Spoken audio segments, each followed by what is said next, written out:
Hello everyone, welcome to Ask Jerry, the Chartered Vendor. I'm Tamuka and I'm joined by Mr. Jerry Monyazongo. Jerry, Hi. how are you? How are you doing? I'm How was awesome. How was the week? The week has been great. It has been great, but a bit challenging. You know how entrepreneurship is. There are ups and downs. There are ups and downs, and there is this particular statement that says entrepreneurs are people who jump out of the plane without a parachute. Without a parachute. They actually need to build a parachute on their way down without any resources. That's true. So today, Jay, we want to talk to entrepreneurs from all walks of life, because I believe that for any business to succeed, it's not a coincidence. That's true. And one of the things that's very important in business is building systems. So maybe just to get started with the conversation of systems, basically what are business systems, if I may just ask? Okay, thank you. Maybe to simplify, the business system is fundamental in every business, and I think it's a certain way an organization can do in an uniform way, whereby departments, they can actually work together without relying too much on certain individuals. Especially, for example, I'll just give you an example, like any organization, the sales knows that they are supposed to get the job. The operations know that they are supposed to do the job. Then after doing the job, after doing an invoice, the accounts knows that they are supposed to collect the debt. So these are systems which are now working together, be it in operations, be it in admin, in order for us to serve a customer.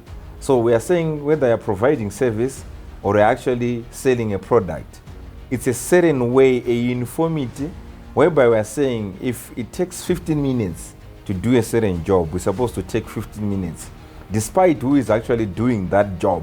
Okay. That's a business system, a way people are doing these things in a uniform way. Like, for example, I'll give you an example. I think the way they are still doing Coca-Cola is just the same test 50 years ago, and now it's still that same test. There is no change in doing that. Or for example, if you get into Chicken Inn, those guys, whether in Masingo, whether in Guero, whether in Kwekwe, they can still save you for 10 to 15 minutes because it's a certain system they have created. It's no longer dependent on the owner, but it depends on a way they've actually said this. If I save you 15 minutes, you get your chicken in.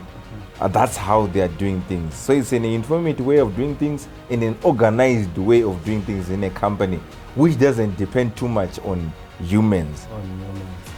Thank you so much for that. I think there is one extract I got to actually say that building systems, the major purpose of building systems is to make sure that your business is independent of people. Exactly. Which is something that is very, very important. And maybe if I may ask, you get into the point of actually building a business that is independent of people. I recall even at one of the entrepreneurs classes that you did, where you spoke on this issue, and there is one person who was there. Is my friend. I won't mention him by name, but he actually said that you know what, Jerry was actually talking about building systems that are independent of people. I really tried, and he pointed to one of his employees, and they actually said, "Not that guy. My company would collapse." So for entrepreneurs who want to build those systems that are independent of people, how do you get to actually do it? You now have the definition of what these are, but how does one get to build that independence, to actually get to a level maybe that Strive Masiwa reached, that he just built this system in 1999, he never came back. It disappeared. But he's still making a lot of billions out of Zimbabwe. Yeah, exactly. I think yes, like any other entrepreneur, especially when you're starting, I think I learned in a hard way that one is a terrible number in business. Sometimes you're actually depending on that one person is the alpha and omega of a certain department. When they leave, mostly, especially employees, when they feel very, very important, when they feel that they are the ones who are actually running the show, they want to hold you hostage. So that's why one is a terrible number in business. Never depend on one person. You need to create, like when someone is brilliant in certain job, when he's a manager, start grooming someone to replace that person, because you never know. People also die, not because maybe they are leaving or maybe they've resigned or if they've actually started their own, but people can die. Any day you can wake up without that person, then what? Your business can actually die. So yes, I know. Yeah, it's a people. Yeah, like what you have rightly said. You want, when you're starting, you're feeling like this. There's only one person who can do something. Like even let's just maybe we're starting in engineering. I think we've got a problem of actually getting a programmer or someone who understands software development. I think we've tried recruiting many people, but they've actually failed, even companies. But you notice that someone who is in that field, how is Google doing it? How is Facebook doing it? How are they getting these programmers? How are they getting these developers? It's because they now understand how they can actually get these people. They can now understand because they're in that sector and they've been in that sector for years. So building a system is something which it's not an event. Where can we just wake up today and they've got a system? Systems, sometimes it can take years. 5, if you're lucky, maybe if you're organized, 1 year. But some can even take 20 years when you need to test to say, we are now settling for this system. We now know that our reception cannot operate without a receptionist. I think I've been to companies, big, but without a receptionist. When you try to call those companies, sometimes they're not even answered. Because why? There's no receptionist. They don't see a need of actually putting a receptionist because they are saying they are not part of their system. But it's supposed to be what? Part of their system. I've actually noticed other companies, they are now in the game 21 years. I think I've consulted for a company which is actually turning 25 years. But they didn't have a system. They were depending on the owner. They were depending on certain individuals. But they are not depending on a separate system. Even the owner was doing literally everything. Was doing the accounting, was doing the sales, was doing the procurement. But we are now starting to actually implement the system. And one thing I was actually, which is interesting about systems, you cannot do a system without people. Yeah. So if you hate people and you're in entrepreneurship, you're in a bad game. I think you're never going to endure because you get disappointments with people. And you're supposed to know that also people, they come and people go. And people can also die. That's how you can actually confident to actually build a system. Okay, which is quite interesting, especially the fact that people die. So it means that in any case, if a key employee just leaves, the question that I think an entrepreneur should actually ask themselves is that what if they die? Exactly, instead of leaving. And you'd have an answer. But maybe to just follow up on that previous contribution, because an entrepreneur would then say, especially for businesses maybe that are into manufacturing, someone maybe has their unique formula. Maybe we can actually say that they're doing dishwashing liquid and they have this unique special formula. And as the founder of the business, they would then argue, they actually say that I cannot really give people my specific formula. I have to be in the factory manufacturing that, because if I give someone the formula, maybe just like if we're looking at someone who does their chicken and they say, if I give someone this recipe, they're going to go and open their own restaurant. I've heard someone saying that. Exactly. So what would you say to entrepreneurs? I think it's a matter of replacing themselves. How does one replace themselves and still maintain control over their intellectual property at the end of the day? Exactly. Thank you. I think yes, like there are some business with intellectual property. There are some business where you really need to protect your formula. For example, Coca-Cola. I think that's the most secretive formula in the business industry. I think it's lasted for more than 100 years. But yes, it's good for them to protect the formula. But have you ever noticed how they also push their brand?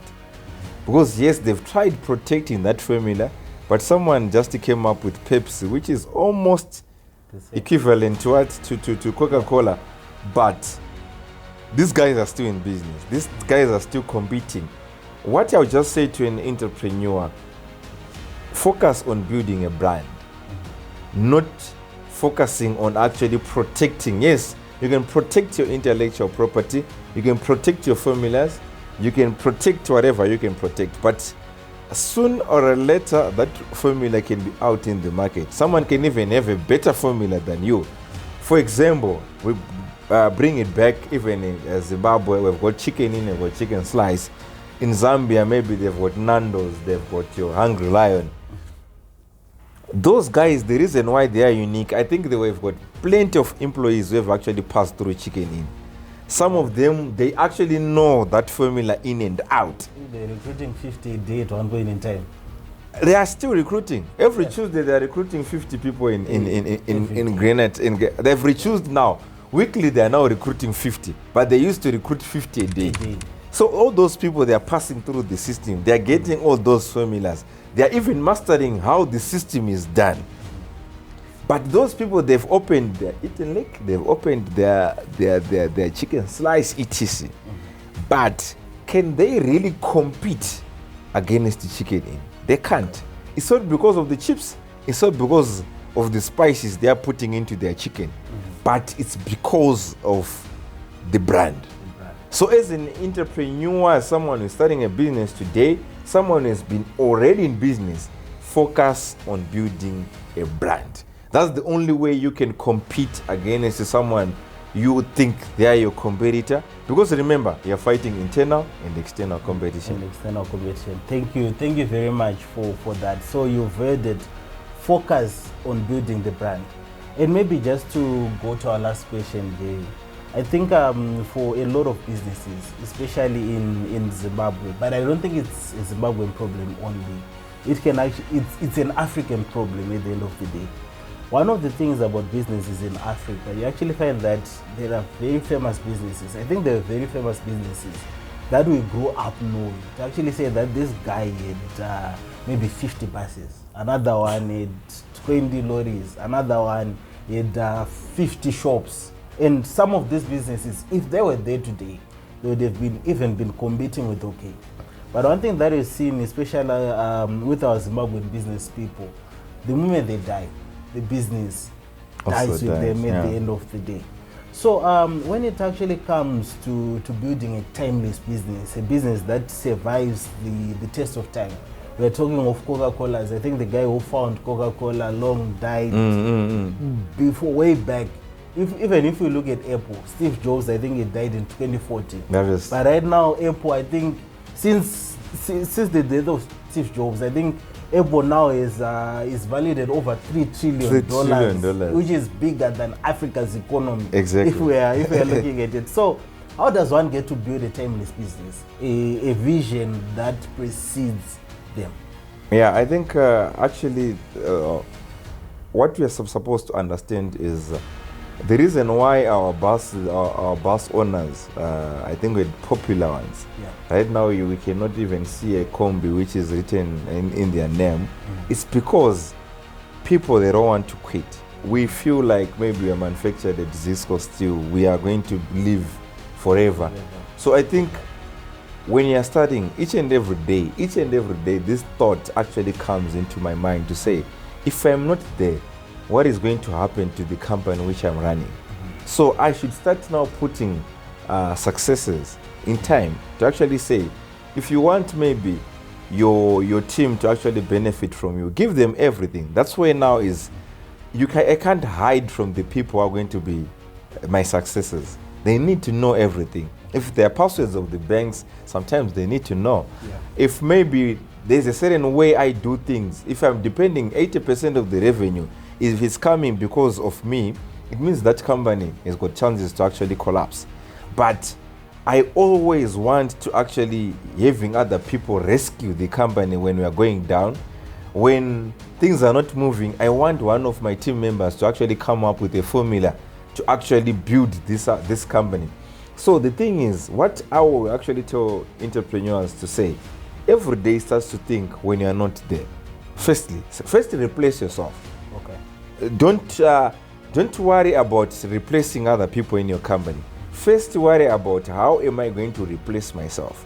If I'm the one who is bringing 80% or 90% or 100% of the revenue, how am I going to remove myself from that structure and actually I'm supposed to thrive to see the company from the outside than seeing the company from the inside, because there are some other things which you are going to underestimate. There are other things which you are going to overlook whilst you're actually watching the company from the inside than when you're from the outside.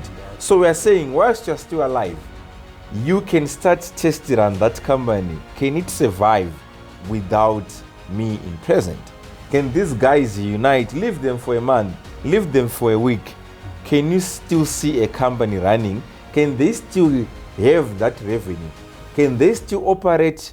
Like when I started also in business at M&J, I was literally doing everything, going to Zimra, going to the registrar of deeds, doing everything, secretarial, doing each and every, paying even small amounts like $5, $10. But right now I'm no longer doing that. And there are people who are now executing that. So it's for me now to continuously quit and actually focus on the strategy only. And also have people I can trust, and the people who can start coming up with strategies who are not even me. Then we now have an organization. That's why the likes of Apple they are now enjoying their 3 trillion growth without the brains behind Apple, because there are people who are still thinking, there are people who are there. And like I always say, like I once actually said, even today, it's because we have people. We are hiring geniuses. We are hiring people who are able to also build or drive this ship. All right, thank you so much for that. So you've heard it. If you want your company to survive beyond you, take a step back, look at it from the outside. I think it's a matter of working on the business versus working in the business. And I believe a lot of people, they're actually working in the business. They forget strategy, they forget everything else. So thank you so much for watching this video. Please, before you leave, just click on the subscribe button. We want you to get notifications whenever we release a new video. So until next time, for now, just browse through, go through the channel. There's a lot of informative content that is there that you can actually get to learn from. So thank you so much. Until next time. Bye bye for now.